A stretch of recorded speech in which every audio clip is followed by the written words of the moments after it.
बिल्लाहि मिनश्शैतानिर्रजीम बिस्मिल्लाहिर्रहमानिर्रहीम व सल्लल्लाहु अला मुहम्मदिन व आलि बैतिहि अत्तय्यबीन अत्ताहिरीन अल-मासूमीन। बारगाह हज़रत अमीरुल मोमिनीन सल्लल्लाहु व सलामुहु अलैहि से मसाइल निकाह के ज़िमन में हुकूक़ ज़ौजैन के ऊपर सिलसिला गुफ्तगू इस सवाल के ऊपर पहुँचा था कि किन हालात में शौहर बीवी को मुलाज़मत की इजाज़त देनी चाहिए, यानी किन हालात में शौहर बीवी को मुलाज़मत की इजाज़त दे सकता है।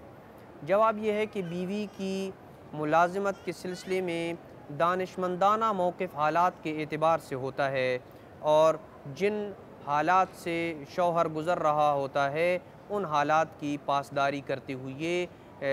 शौहर को चाहिए कि वो बीवी को इजाज़त दे या ना दे।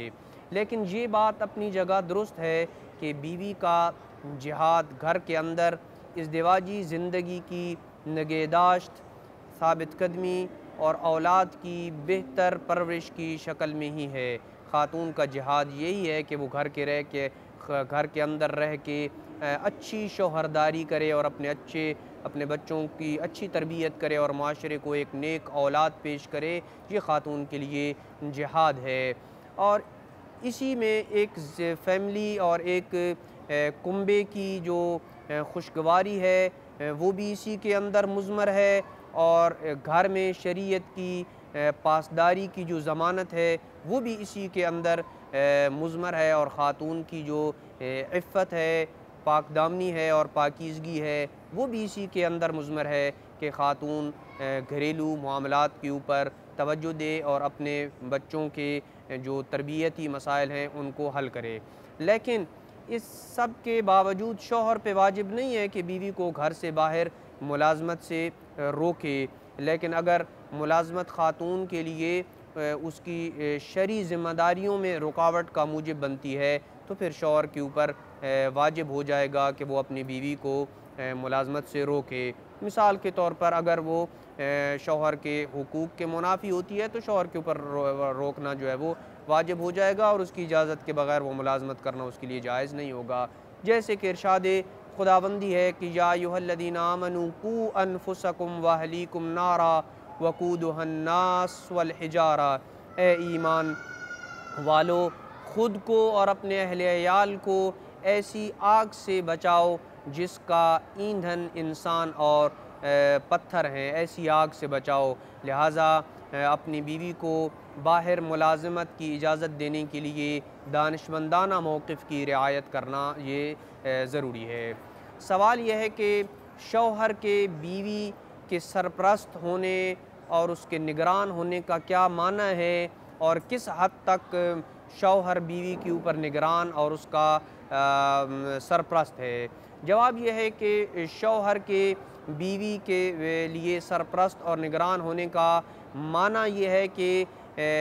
उसके अपनी बीवी की जो उसके मुआशी मामलात हैं उनकी कफ़ालत करे और बीवी की मसलहत के मुताबिक उसके उमूर की निगहदाश्त और उसकी सरपरस्ती करे।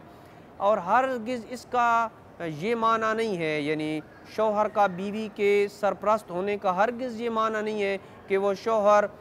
उसे यानी वो बीवी को उसकी जो ज़ातियात हैं या ममलूकात हैं, उस ख़ातून की जो पर्सनल उसकी मिल्कियत में चीज़ें हैं उसमें उसके इरादे और इख्तियार से उसे महरूम रख दे और उसका इरादा और इख्तियार से सल्ब कर ले। और ना ही इसका माना ये है कि बीवी अपने शौहर के हर हुक्म नहीं की पाबंद हो जाए और जो अम्र भी दे बीवी के ऊपर उसको बजा लाना ज़रूरी होगा और जिससे वो रोके बीवी से उसके ऊपर रुकना वाजिब होगा। लेकिन बीवी पे इतना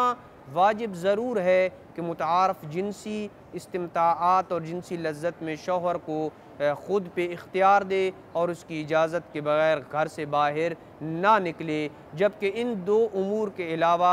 शरअन अपने शौहर की किसी बात को मानना बीवी के ऊपर वाजिब नहीं है। सवाल ये पैदा होता है कि अगर बीवी सास के साथ रहने से इनकार कर दे, जैसे कि हमारे मुआशरे में आम तौर पर बीवी और सास के दरमियान यानी बहू और सास के दरमियान जो चपकलिशें होती हैं और जो लड़ाई झगड़े होते हैं, उसके बाद इन लड़ाई झगड़ों की बदौलत अगर जो है बहू सास के साथ एक ही घर में रहने से इनकार कर दे तो आया शौहर के लिए उसे शौहर से अलग घर लेना वाजिब है या वाजिब नहीं है। जवाब यह है कि अगर मौजूदा घर शौहर की मुआशी